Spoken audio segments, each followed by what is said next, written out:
قبل ما نبدأ ما تنسوش الدعاء لإخوانكم، نسأل الله أن يفرج عنه. السلام عليكم ورحمة الله وبركاته. الكريمات موجودة في كل البيوت تقريبا وبتخفف ألمنا. مثلا واحد رجله اتلوت، اتجرح، اتلسع من حاجة سخنة، ظهرت حباية في نص وشه، أول حاجة بنروح نجيب أنبوبة المرهم المناسبة للحالة اللي احنا فيها. والعلاجات الموضوعية دي زي المرهم لا تقل كفاءة عن العلاجات اللي بتؤخذ عن طريق الفم. والمراهم أحيانا بتكون أعراضها الجانبية أقل خطورة. لكن هل عمرك سألت نفسك إزاي المراهم بتدخل جسمنا وبنستفاد بيها مع إننا بندهنها على سطح الجلد؟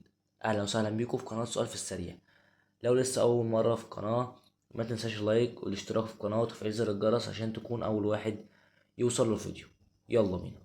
في دراسات كتيرة بتقول إن المصريين القدماء أول ناس استخدموا العلاجات الموضعية بشكل خاص، والكلام ده عرفناه من بردية إبرس اللي هي أشهر بردية في الطب عند المصريين القدماء، واللي اتكتبت سنة 1550 قبل الميلاد. وعمر البردية أكتر من 3500 سنة، واللي تعتبر أقدم وثيقة علاجية. والبردية كانت فيها أدوية بتشترك في حاجات كتير زي الزيوت والبذور النباتات. وده يخلينا نسأل سؤال: ليه الأدوية فيها كل الصفات المشتركة دي؟ عشان نعرف كده لازم نعرف أصلا إزاي الجلد بيشتغل. جلد الإنسان بيتكون من 3 طبقات تحت بعض. أول طبقة اللي هي البشرة اللي بنواجه بها العالم الخارجي. الطبقة دي بتتكون من 4 أجزاء مرصوصة فوق بعض. الطبقة الأولى بتتكون عليها خلايا ميتة، والطبقة دي بيبقى عليها طبقة من البروتين ومادة دهنية طاردة للماء، والطبقة دي هي الطبقة المدرعة. تاني طبقة اسمها الأدمة، ودي أعمق طبقة وفيها الخلايا العصبية والأوعية الدموية. والطبقة التالتة اسمها اللحمة، ودي بتتكون من أوعية دموية وخلايا بتخزن فيها الدهون. السؤال هنا: الدواء الموضعي محتاج للجسم ونقدر نستفاد بيه، وازاي بيقدر يخترق طبقات الجلد التلاتة؟ علشان نقدر نستفاد بيه الأدوية الموضعية مش بتستهدف الجلد، بل إن في منها بيعالج مثلا آلام المفاصل، ولازم الأدوية توصل داخل الجسم عشان تعالجه.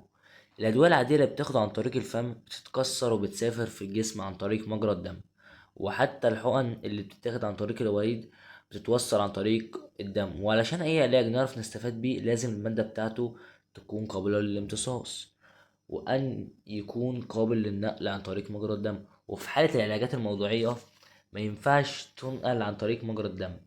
العلاج بيوصل عن طريق الشعيرات الدموية، والشعيرات الدموية عبارة عن أوعية دموية دقيقة جدا بتوصل الشرايين ببعضها، ومهمتها تمد الخلايا بالأكسجين وتاخد ثاني أكسيد الكربون عشان تتخلص منه. يعني تقدر تقول إنها الوصلة اللي بتاخد الدواء وتوصله لحياة الخلايا. وزي ما قلت لك من شوية إن أول طبقة من الجلد هي البشرة. البشرة ما بتكونش اختراقها سهل، لأن بيبقى عليها مواد دهنية عاملة زي الأسمنت. أغلبكم عارف القاعدة الفيزيائية المشهورة اللي هي المواد بتنتقل من التركيز الأعلى إلى التركيز الأقل. وده اللي بيحصل إن علشان أي مادة تعدي من البشرة لازم يبقى تركيزها بره أعلى من تركيزها جوه. والعلاجات الموضعية ممكن تعدي، بس لازم تكون جزيئات المادة صغيرة جدا. لو الشرطين دول اتوفروا يبقى المادة ليها 3 مسارات عشان تعرف تعدي وتوصل لطبقة الأدمة. أول مسار إنها ممكن تعدي من بين المواد الدهنية اللي بتربط الخلايا ببعضها، وده عشان يحصل لازم تكون المادة قابلة للذوبان في الدهون. وثاني مسار إنه ممكن تعدي من بين الثقوب الدقيقة. أما تالت مسار إنها تعدي عن طريق الغدد العصبية الموجودة في الجسم. طيب، هل معنى كده إن أي مادة حققت الشروط ممكن تعدي؟ أي مادة الجزيئات بتاعتها منتهية الصغر هتعدي وتوصل للأدمة عادي، لكن صعب جدا إن يتم امتصاصها.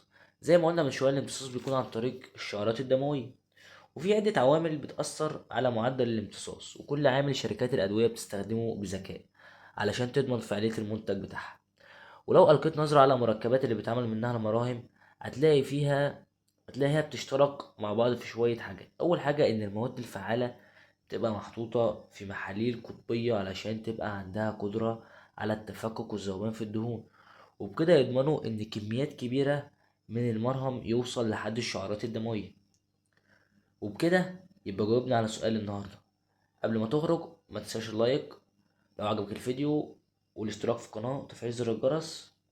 شكرا على المشاهدة، والسلام عليكم ورحمة الله وبركاته.